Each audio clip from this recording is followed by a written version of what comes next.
नमस्कार, समाचार उत्तर प्रदेश उत्तराखंड में आपका स्वागत है। मैं हूं दीपक कुमार। जब से कोरोना काल शुरू हुआ है तब से उत्तर प्रदेश के बरेली शहर में कोई भी स्कूल नहीं खुला है और बच्चे शिक्षा से वंचित होने लगे।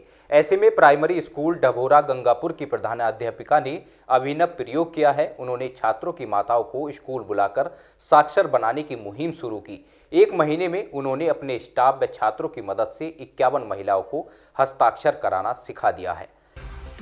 कोरोना काल में छात्रों को स्कूल आने की मनाही थी। ऑनलाइन कक्षाओं के माध्यम से ही छात्रों को शिक्षाएं दी जा रही थी। ऑनलाइन कक्षाओं में समय निकालकर प्रधानाध्यापिका दीपमाला पांडे ने पहले गांव का सर्वे किया। 18 वर्ष से 60 वर्ष तक की लगभग 80% महिलाएं निरक्षर मिली। यह महिलाएं शिक्षक अभिभावक बैठक हो या स्कूल प्रबंधक समिति की बैठक अंगूठा ही लगाती थी। आखिर इन्हें हस्ताक्षर सिखाने का अभियान शुरू हुआ। शुरू में महिलाएं इस अभियान से जुड़ने में संकोच कर रही थी। दीपमाला ने उनका मनोबल बढ़ाया। अब यह महिलाएं अपने नाम के साथ साथ हस्ताक्षर भी कर लेती हैं। साथ ही साथ वर्णमाला में शुरुआती शब्द भी पढ़ लेती हैं।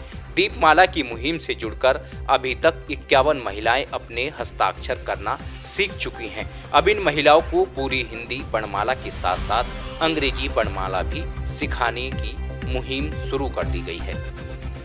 अभी तो हम लोग काफ़ी इनिशियल स्टेज पे हैं और अभी हमने सिर्फ जो लेडीज़ हैं, जो बच्चों की मम्मियाँ हैं, उन्हें नाम लिखना सिखाया है और वर्णमाला के कुछ अक्षर जो हैं वो पहचानने सिखाए हैं।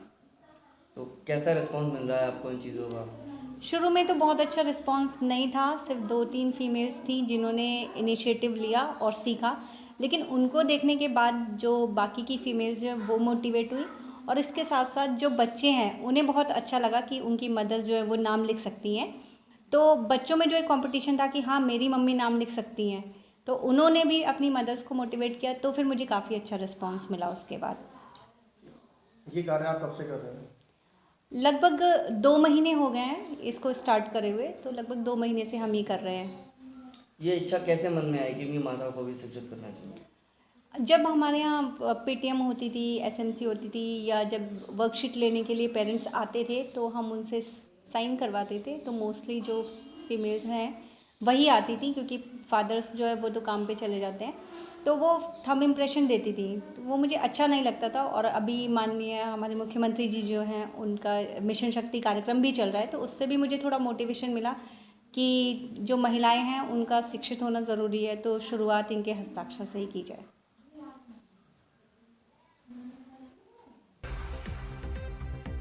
वहीं इस मुहिम से जुड़कर गांव की महिलाएं भी काफी खुश हैं। गांव की महिलाओं का कहना था कि जब हम यहां पर आते थे और मीटिंग में शामिल होते थे तो हस्ताक्षर की जगह अंगूठा लगाते थे, जिससे हमें काफी शर्म आती थी। पर मैडम के प्रयास से अब हम हस्ताक्षर करना सीख गए हैं और बैंक में भी हम हस्ताक्षर करते हैं। साथ ही साथ हमारे बच्चे भी हमें सिखाते हैं, जिससे हम बहुत कुछ सीख रहे हैं। दंदेई ये प्राथमिक विद्यालय, यहाँ पर आप कब से आ रहे हैं? आ रहे हैं 2 महीने से। कब से पढ़ रहे हैं आप यहाँ पर आके? 2 महीने से। अच्छा। क्या नाम है उन मैडम का जिन्होंने आपको शिक्षित किया है? दीपमाला। क्या कोरोना टाइम जब चल रहा था, जब कोरोना काल चल रहा था, तब भी उन्होंने आपको पढ़ाया है? हाँ, हमारे घर जा जाके पढ़ाओ घर पे। क्या क्या आपको आ गया है अब तक? नाम लिखनो आएगा, वो अपनो नाम, अपने पति का नाम। क्या आप बाहर जाके अपने बैंक के काम भी कर सकते हैं? हाँ, इतना कुछ आपको आ गया है? हाँ, सब आएगा। मंजू देवी, ये कौन सा गांव लगता है? डबौरा। ये आप प्राथमिक विद्यालय में आप बैठे हुए हैं, यहाँ पर आप कब से आ रहे हैं? हमें 2 महीने हो गए। क्या नाम है उन मैडम का जिन्होंने आपको शिक्षित किया है? दीपमाला मैडम। कब से आपको वो पढ़ा रही हैं? 2 महीने हो गए। इसमें कोरोना काल से अब तक उन्होंने लगातार आपको शिक्षित किया हाँ, है? हमारे घर पे जाके उनने शिक्षित किया हमें। तो अब आप कितना कुछ सीख चुकी हैं? हम बहुत कुछ सीख चुके हैं। हमने बैंक पे किताब पे नाम लिखना सीख लिया और उसे भी पढ़ना सीख गए हैं मैडम ने, और हमारे बच्चों ने हमें सिखाया है घर पे। जिस तरह से प्राइमरी स्कूल की प्रधानाचार्य दीपमाला के प्रयास से गांव की 51 महिलाएं शिक्षित हो रही हैं, उससे कहीं ना कहीं दीपमाला ने इनके जीवन में शिक्षा की ज्योति जलाने का काम किया है, जो आगे चलकर पूरे गांव को प्रकाश से भर देगी।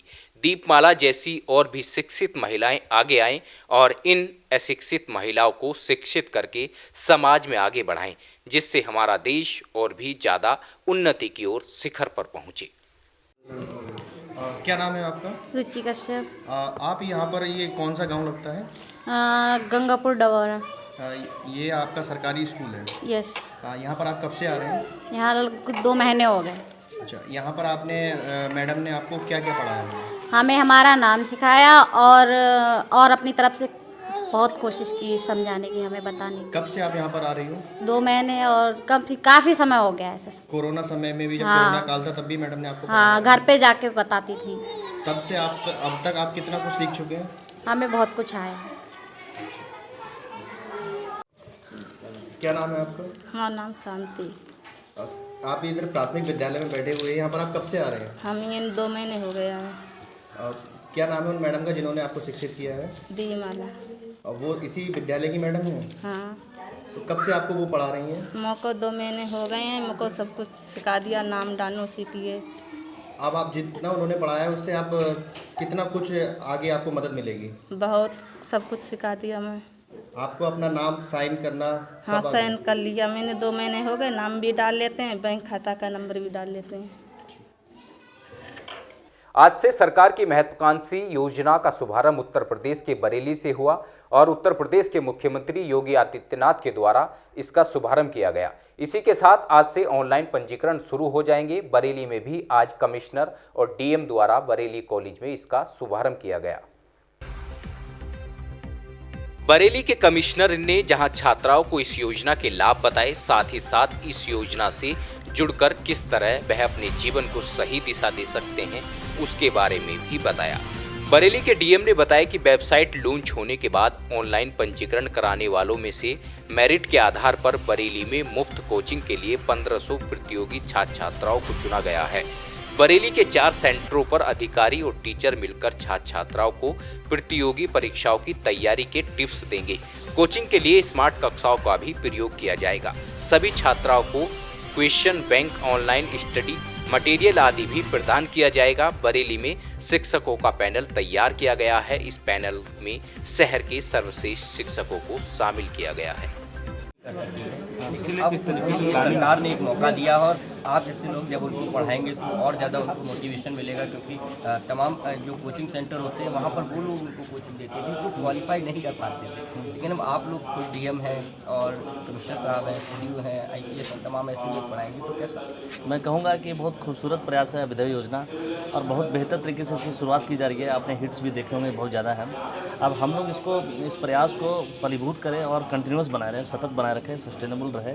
इसके लिए हम लोग को काफ़ी मेहनत करना होगा। इसमें हम लोग फैकल्टी मेंबर, जैसे कमिश्नर सर ने कहा, फैकल्टी मेंबर रेगुलर चीज़ें हर एक टॉपिक वाइज पढ़ाएंगे और हम लोग का काम जो बेहतर रूप से होगा कि कैसे हम उसको दिशा दें। सबसे महत्वपूर्ण क्या दिशा दे सकते हैं, ब्रशअप कैसे कर सकते हैं, कैसे टॉपिक को लिखना है और कैसे टॉपिक को अच्छे से समझना है, कॉन्सेप्ट मेकिंग कैसे होना है, वो हम लोग डिटेल बताएंगे। और हम लोग भी लगातार वर्कशॉप भी करेंगे और जो कंटेंट्स वाइज भी हम लोग देखेंगे कि कंटेंट्स में क्या इंप्रूव किया जा सकता है और जो परीक्षा का जो पैटर्न है उसके अनुसार किस तरीके से आंसर्स लिखे जा सकते हैं और आंसर्स का डायरेक्शंस बच्चों का कैसे सही है कि नहीं है, ये बहुत ज़रूरी है। आप चीज़ों को किस तरीके से समझ रहे हैं और उसको एक्सप्रेस कर पा रहे हैं कि नहीं, ये बहुत महत्वपूर्ण होता है किसी भी एग्ज़ाम में। तो ये चीज़ हम लोग का इनपुट रहेगा और फैकल्टी मेंबर विस्तृत रूप से कार्य योजना हम लोग बनाएंगे, बैठेंगे सब मिलके और बच्चों से भी पूछेंगे क्या समस्या है, उनको देखते हुए हम लोग कार्य योजना में सम्मिलित करेंगे और एक डिटेल्ड प्रोजेक्ट रिपोर्ट हम लोग बनाएंगे। और अगर फैकल्टी मेंबर और भी हम लोग को चाहिए होंगे तो हम लोग करेंगे। अभी 300 फैकल्टी का चयन हो चुका है, 3 फैकल्टी प्लस एडमिनिस्ट्रेटिव लोग, और एक नए उत्साह से हम लोग इसमें लगेंगे और एक बेहतर है, एक तरह की एक्स्ट्रा करिकुलर एक्टिविटी होना चाहिए। तो एक तरह से इसको आप देखें कि प्रशासन का एक्स्ट्रा करिकुलर एक्टिविटी होगा। ये प्रशासन इसको एक अलग तरीके से पॉजिटिव वे में देखेगा और अगर बच्चों को फ़ायदा हो सकता है, हमारे गरीब बच्चे जितने ज़्यादा हैं तो फ़ायदा हो सकता है, तो हम लोग को भी सेटिस्फेक्शन होगा कि हम लोगों ने प्रशासनिक कार्य के अलावा भी कुछ कार्य किया है जिससे लोगों को फ़ायदा मिल रहा है। और हम लोग चाहेंगे कि जो ऑफलाइन जुड़ रहे हैं उसके अलावा हम लोग ऑनलाइन का जो मंच है उसको बहुत व्यापक करें। और मैं आपको बताऊं कि हम लोगों ने यह अभ्युदय योजना से शुरू होने से पहले ही हम लोगों ने बहुत तैयारी कर रखी है और आपको 31 मार्च तक ये तैयारी और बहुत बेहतर तरीके से देखेंगे। आपको जैसा बताया कि हमारे GIC, GGIC और आज़ाद और तिलक में स्मार्ट सिटी से हम लोगों ने सर ने लगभग 102 क्लासेस दिया है स्मार्ट सिटी से। और हम लोग प्राइमरी स्कूल से अपर प्राइमरी में नगर निगम क्षेत्र में लगभग 100 क्लास हम अगले 6 महीनों में लेने जा रहे हैं। और इसके साथ जो ग्रामीण क्षेत्रों में 567 स्कूल्स में है हम लोग प्रोजेक्टर के थ्रू स्टार्ट करने जा रहे हैं पढ़ाई। तो इसको हम लोग एक कनेक्ट करेंगे, नेटवर्किंग करेंगे हम लोग बेहतर तरीके से, कैसे हम लोग ऑनलाइन माध्यम से इन चीज़ों को प्रयोग करते हुए, टेक्नोलॉजी का प्रयोग करते हुए हाँ गाँव तक भी जाए और ज़्यादा बच्चे जुड़ पाए। ये बहुत अच्छा हुआ है और हम लोगों ने अच्छी से प्रिपरेशन किया था। हम लोग ग्राउंड वर्क अच्छा है और हम लोग और मेहनत करेंगे और बेहतर करने का प्रयास करेंगे। एक चीज़ और सर, जिलाधिकारी के साथ साथ अब आप एक शिक्षक की भूमिका में भी आएंगे, कैसा महसूस कर रहे हैं? बहुत अच्छा है कि हर एक जो व्यक्ति है जीवन में अपने अनुभव से सीखता है, वो शिक्षक भी है और छात्र भी है। एक साथ हर एक व्यक्ति शिक्षक भी होता है, छात्र भी होता है। जैसे आप लोग मीडिया से हैं तो मैं तो चाहूँगा कि मीडिया के भी लोग अपने कुछ जो विचार हैं वो व्यक्त करेंगे। मैं कौशिक जी से बात भी कर रहा था तो उन्होंने बताया कि हम बहुत बेहतर तरीके से हम मीडिया का कैसे कवरेज होता है और कैसे चीज़ों को देखने का एक नज़रिया होता है। तो मैं चाहूँगा कि आप लोग से भी कुछ लोग आएँ और एक टॉपिक्स तैयार करें, क्योंकि जो यूपीएससी में सिविल सर्विसेज में जो जीएस का टॉपिक काफ़ी महत्वपूर्ण है। कैसे चीज़ों को, फैक्ट्स को रखा जाता है और उसके अंतर्निहित बिंदु क्या है, मतलब उसके अंदर में क्या है, वो बहुत ज़रूरी है। तो वो आप लोग भी अच्छे से बता सकते हैं। तो मैं चाहूँगा कि आप लोग से भी एक पैनल तैयार हो, तो मीडिया कवरेज कैसे होता है, कैसे हम चीज़ों को देखते हैं और किन संदर्भों में हमें न्यूज़ को समझना होता है और कैसे बैलेंस आउटलुक बनाना होता है, ये बहुत महत्वपूर्ण है। सिविल सर्विसेज में बैलेंस आउटलुक बनाना होता है कि क्या विचार आ रहे हैं, किस तरीके से आ रहे हैं, उसको देखते हुए हमको बहुत बेहतर तरीके से करना होता है। तो ये हम लोग प्रयास करेंगे कि सभी लोगों को एक सहमति से और सब लोग का हम लोग साथ लेकर चलेंगे और बहुत बेहतर करने का प्रयास करेंगे। कमिश्नर ने बताया कि योजना आज से शुरू हो जाएगी। मेरे साथ साथ डीएम, एसएसपी और सीडीओ समेत 21 अधिकारियों ने कोचिंग देने के लिए अपनी सहमति दी है। ये आंकड़ा 70 तक जाएगा। हमने 100 शिक्षक भी कोचिंग के लिए तैयार किए हैं। Coaching Rohilkhand university Bareilly college, GGIC और जीआईसी के स्मार्ट क्लास में होगी। क्लास सुबह और शाम को होगी। लाइव सेशन होगा। हमने यूट्यूब में 4 चैनल बनाए हैं जिनके जरिए छात्र छात्राएं लेक्चर की रिकॉर्डिंग को देखकर फायदा उठा सकेंगे। आईएएस, पीसीएस के साथ सीडीएस, एनडीए, जेई, नीट और बैंकिंग समेत तमाम प्रतियोगी परीक्षाओं की तैयारी कराई जाएगी। काफ़ी लोगों ने रजिस्ट्रेशन कराया है। देखिए, हमारे यहाँ से जो आज जो मुख्यमंत्री अभ्युदय योजना लॉन्च हुई औपचारिक रूप से माननीय मुख्यमंत्री जी के कर कमलों से, तो उसमें लगभग 35,000 लोगों ने इसमें रजिस्ट्रेशन करा के बरेली मंडल से उसमें ऑनलाइन परीक्षा में भी शामिल हुए थे। उसमें से जो टेस्ट हुआ है उसके बाद हम लोगों को लगभग 1200 बच्चे मिले हैं विभिन्न परीक्षाओं से। 700 लगभग यूपीएससी के हैं और 150 जेई के हैं, उतने ही नीट के लिए हैं और सीडीएस और एनडीए के लिए भी कुछ बच्चे मिले हैं। तो आज हम लोगों ने शुरुआत की है और कल से विधिवत कक्षाएं शुरू करेंगे। इसमें जैसा कि आपने मुझे सुना होगा अभी, हम लोगों ने स्ट्रेटजी ये बनाई है कि जितने हमें सेशंस करने हैं वो तो हम लोग करेंगे ही। उसके लिए हम लोगों ने नामी ग्रामी जो फैकल्टी है हमारे बरेली के, उनको शॉर्टलिस्ट किया है इसमें, और रोहिलखंड यूनिवर्सिटी के जो लेक्चरर्स हैं वो भी इसमें सम्मिलित रहेंगे। हमारे जीआईसी, डीडीआईसी के जो लेक्चरर्स हैं, उसके अलावा निजी क्षेत्र के भी काफ़ी फैकल्टी इसमें प्रतिभाग कर रहे हैं। कितने लोग इसमें शामिल रहेंगे, कहाँ कहाँ क्लासें चलाई जाएंगी, कितनी क्लासें रहेंगी? इसमें मैं बता रहा हूँ। इसमें कुल मिलाकर हम लोगों ने जो अधिकारी हैं और जो फैकल्टी है सब मिला के हम लोगों ने लगभग 300 लोगों को शॉर्टलिस्ट किया है, जिनको हम लोग विभिन्न कक्षाओं में सम्मिलित करके उनका लाभ प्राप्त करेंगे। इसमें जो अभी हम लोगों ने जो देखा है कि जो छात्र छात्राएँ हैं वो भिन्न भिन्न स्तर के हैं। किसी को इस साल परीक्षा देनी है, किसी को अगले साल परीक्षा देनी है ना। उस ढंग से हम लोग एक सेशंस प्लान कर लेंगे पहले ना, और हम लोगों को एक ही स्तर के लोगों को पढ़ाने में, कोचिंग करने में सुविधा होती है, उसमें गति होती है। उस ढंग से हम लोग आज सेशंस प्लान कर लेंगे। क्योंकि दूसरी बात यह है कि जो क्लासेस हैं वो आईआईटी और नीट की हम लोग यहाँ जीआईसी में कराएंगे, और यूपीएससी के एस्पायरेंट्स के लिए हम लोगों ने बरेली कॉलेज में प्लान किया है। और जो नंबर ऑफ़ बैचेस बनाए जाएंगे उसकी संख्या जो है डिपेंड करेगा, जो हमें कल फीडबैक मिलेगा लोगों से, जो स्टूडेंट्स हैं उनके माध्यम से। जो स्टूडेंट्स चाहे चयनित हुए हैं या नहीं चयनित हुए हैं, उनको ऑनलाइन रूप से भी कक्षाएं अटेंड करने की सुविधा होगी। हम लोग की जो मुख्य क्लासेस होंगी, हम लोग उसको यूट्यूब लाइव पर और फेसबुक पर लाइव करेंगे। हमारा एक चैनल है, उस पर भी ये उपलब्ध रहेंगी। उसके अतिरिक्त जो online e learning content platform जो बना है अभ्युदय का, उस पर भी वहाँ से भी कुछ कक्षाएं ऑनलाइन आयोजित होंगी। एक सवाल ये भी है डीएम साहब, कमिश्नर साहब, डीएम साहब और आप खुद भी बच्चों की क्लास लेने वाले हैं, ये भी एक उत्सुकता है बच्चों में, उसके बारे में बताइए कि आप लोग किस तरीके से अपना सेशन रखें, क्योंकि जन सुनवाई का कार्यक्रम रहता है, तमाम सरकारी कार्यक्रम रहते हैं, उसके बाद कैसे आप निर्धारित करेंगे अपनी क्लास? देखिए, ये योजना आपने सुना, माननीय मुख्यमंत्री जी की प्राथमिकता की योजना है। तो यह जिस तरह से हम लोग अन्य योजनाओं के लिए समय निकालते हैं, इस योजना के लिए भी निश्चित रूप से समय निकालेंगे। और हम लोगों का काम जो होगा, बताया जैसे डीएम साहब ने भी अपने उद्बोधन में बताया कि हमारे साथ जो हमारे जॉइंट मजिस्ट्रेट हैं जुनैद, वो 3rd रैंकर हैं, सीडीओ भी 26 रैंकर हैं, और ये सब नए बैचेज के हैं। और फिर हमारे पास एक आईपीएस ट्रेनिंग भी हैं। तो हम जो नए बैचेज के जो लोग हैं, उनको इस्तेमाल हम मेंटरिंग में भी करेंगे। उसके अलावा जो हमारे फैकल्टी हैं, जो हमने हर सब्जेक्ट के लिए, जैसे पॉलिटी है या इकोनॉमिक्स है या ज्योग्राफी है, सबके लिए एक मेंटर फैकल्टी रखा है। उनके साथ हम बैठकर जो हम लोगों का जो अनुभव रहा है, उसके आधार पर हम जो लेसन प्लान तैयार करेंगे, उसमें हमारा योगदान रहेगा। उदाहरण के लिए डीएम साहब जो है, उनका सब्जेक्ट हिस्ट्री था, तो हिस्ट्री संबंधित क्या तैयारी हो सकती है, कैसे कर सकते हैं, और अच्छी तरह से जनरल स्टडी है उसको कैसे कर सकते हैं, इस संबंध में हम लोग विस्तृत जो स्टडी तैयार करेंगे, उसमें हम लोग का इनपुट रहेगा।